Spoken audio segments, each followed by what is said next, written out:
ራሽያን ሪቮሉሽን በዋነኝነት ራሽያ ውስጥ የተደረገ ሪቮሉሽን ቢሆንም የተወሰነ መሰረት ጥሏል። የመጀመሪያው ዓለም ጦርነት ይሄ ሪቮሉሽን እንዲነሳ ራሽያን ሪቮሉሽን ራሽያ ውስጥ የተደረገ ነው። ሁለት ፌዝ አለው። ፌብሩዋሪ እና ኦክቶበር ፌዝ ብለን ልንከፋፍለው እንችላለን። ፌብሩዋሪ ሪቮሉሽን ኤንድ ኦክቶበር ሪቮሉሽን። በፌብሩዋሪ ሪቮሉሽን እንግዲህ ራሽያኖች ምንድን ያደረጉት ዛር ኒኮላስ የተባለውን መሪ በወቅቱ የነበረውን ኪንግ ኦቨርትሪው እንዳደረጉት ከስልጣን እንዳወረዱት እንመለከታለን።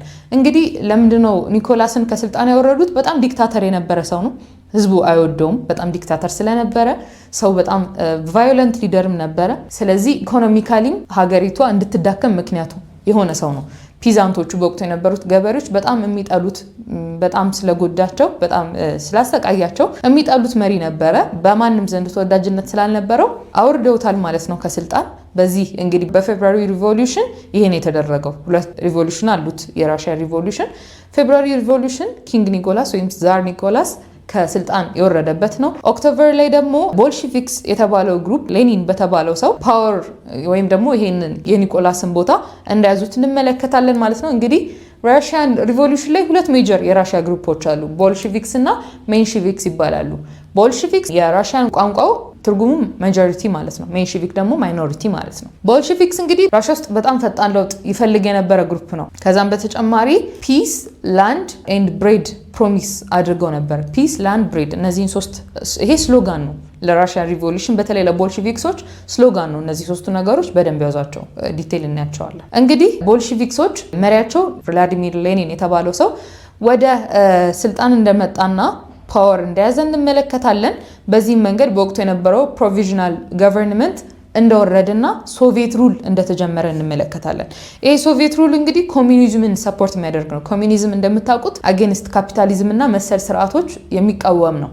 ሁሉም ሰው የየብቻ ፕራይቬት ነገር ሳይሆን we share everything together አይነት አመለካከት ያለው ነው። ይሄ ኮሚኒዝም እንግዲህ በጣም ለቢዝነስማኖች ፕራይቬት ካምፓኒ ኦን ለሚያደርጉ በወቅቱ በጣም የሚጠሉት ሀሳብ ነው ኮሚኒዝም። ምክንያቱም የራሳቸውን ነገር ነው የሚፈልጉት ከማንም ጋር ሼር ማድረግ ስለማይፈልጉ ማለት ነው። ሪቮሉሽኑም ምንድነው ያሳሳው ወይም ደግሞ ኮዙ ምንድነው ስንል ፖለቲካል፣ ሶሻል፣ ኢኮኖሚክ ብለን መከፋፈል እንችላለን። ፖለቲካሊ ቅድም እንዳልኳችሁ ዲክታተርሺፕ ኦፍ ዛር ኒኮላስ በጣም ዲክታተር የነበረ ንጉስ እንደነበረ ነግሬያችኋለሁ። ሶሻሊ ደግሞ ፒዛንት ኦፕሬሽን ፎር ሴንቹሪስ እንግዲህ በተለይ በዚህ ዛር ኒኮላስ በነበረበት ጊዜ በወቅቱ የነበሩት ገበሬዎች ለሴንቹሪዎች በጣም ከፍተኛ የሆነ ኦፕሬሽን ውስጥ እንደነበሩ፣ በጣም በከፍተኛ ጭንቀት ውስጥ እንደነበሩ፣ በጭቆና ውስጥ እንዳለፉ እንመለከታለን ማለት ነው።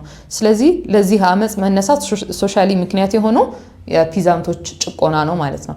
ኢኮኖሚካሊ ደግሞ ኢንፍሌሽን ኤንድ ፋሚን የመጀመሪያው ዓለም ጦርነትን ተከትሎ ራሽያም ደግሞ እንደምታስታውሱት በዚህ ጦርነት ተሸንፋለች። ይሄ ጦርነት ካለቀ በኋላ ከፍተኛ እንደ ሀገር እንደ ሩሲያ ብቻ ሳይሆን እንደ ዓለም ዲፕሬሽን ተነስቶ ነበር። በዚህ ዲፕሬሽን የምግብ አቅርቦት እጥረት ነበረ፣ ካምፓኒዎች ተዘግተው ነበር፣ ባንኮች ተዘግተው ነበር። ይህንን ተከትሎ እንግዲህ እንደ ማንኛውም ሀገር ራሽያም ሰፈር እያደረገች ነበር። ኢንፍሌሽን ነበረ፣ በወቅቱ ከፍተኛ የሆነ የዋጋ ንረት ነበረ፣ እቃዎች ላይ ፈምን ረሃብ ተነስቶ ነበረ። እነዚህ ሁሉ ምክንያቶች ሪቮሉሽኑ እንዲነሳ ምክንያት የሆኑ ነገሮች ናቸው። ፖለቲካሊ፣ ሶሻሊ እና ኢኮኖሚካሊ እነዚህ ናቸው ምክንያቶቹ ማለት ነው። ከዛም በተጨማሪ እንግዲህ አሁን ሜንሽን እንዳደረኩት የመጀመሪያው ዓለም ጦርነት መሸነፍን ተከትሎ ራሽያ ማለት ነው መሸነፋን ተከትሎ የነበረው ሞናርኪ እንዳዳከመው ዊክን እንዳደረገው እንመለከታለን ማለት ነው። አሁን ግሩፖቹን ነው የምንመለከተው። ቦልሺቪክስ እንግዲህ ሜጆሪቲ ነው ብያቸዋለሁ ትርጉሙ በራሽያን ማለት ነው። እነዚህ ቦልሺቪክስ ወይም ሜጆሪቲ የምንላቸው they favored centralized party and no cooperation with liberals። እነዚህ ቦልሺቪክስ የምንላቸው ሴንትራላይዝድ የሆነ የራሳቸው ፓርቲ ያላቸው፣ ማንንም ሰው አያስገቡ፣ ሌላ ማንም ሊበራል ቢሆን ማንም ሰው ቢሆን ጆይን አያደርጉም። የራሳቸው ውስን የሆነ ሜምበር አላቸው። ከዛ ሜምበር ውጪ ማንም ሰው ጆይን እንዲያደርግ የነሱን ፓርቲ አይፈቀድም ማለት ነው። ሜንሺቪክሶችን ኦፖዝ ያደርጉ ነበር። ሜንሺቪክስ ማይኖሪቲ ነው። ሜንሺቪክሶች ደግሞ በተቃራኒው ናቸው። ውስን የሆነ ሜምበር አይደለም ያላቸው። ማንኛውም የነሱን ሀሳብ የሚደግፍ አይነት ሰው ወይም ደግሞ ሌላ ግሩፕ ሶሻሊስት ግሩፕ ካገኙ ጆይን ያደርጋሉ።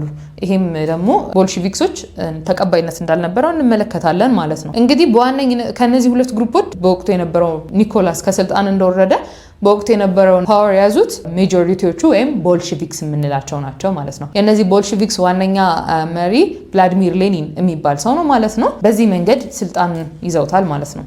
ኢን ፌብሩዋሪ 1917 ስትራይክስ ኤንድ ፕሮቴስት ኢን ፔትሮግራድ። እንግዲህ ፔትሮግራድ የራሽያ ካፒታል ሲቲ ነች። በወቅቱ እዛ ካፒታል ሲቲ ውስጥ ከፍተኛ የሆነ አመጽ እንደተነሳ እንመለከታለን። ይህንንም አመጽ ደግሞ ሶልጀሮቹ ወታደሮቹ ጆይን እንዳደረጉት እንመለከታለን ማለት ነው። በዚህ መንገድ ዛሪስ ገቨርንመንት ወይም ደግሞ የዛር ኒኮላ ገቨርንመንት ኮላፕስ እንዳደረገ እንደወደቀ እንረዳለን ማለት ነው። ከሱ ውድቀት በኋላ እንግዲህ ሞር ዲሞክራቲክ ዲክታተር የሆነ ሳይሆን ዲሞክራቲክ የሆነ ገቨርንመንት ክሬት እንደተደረገ እንመለከታለን።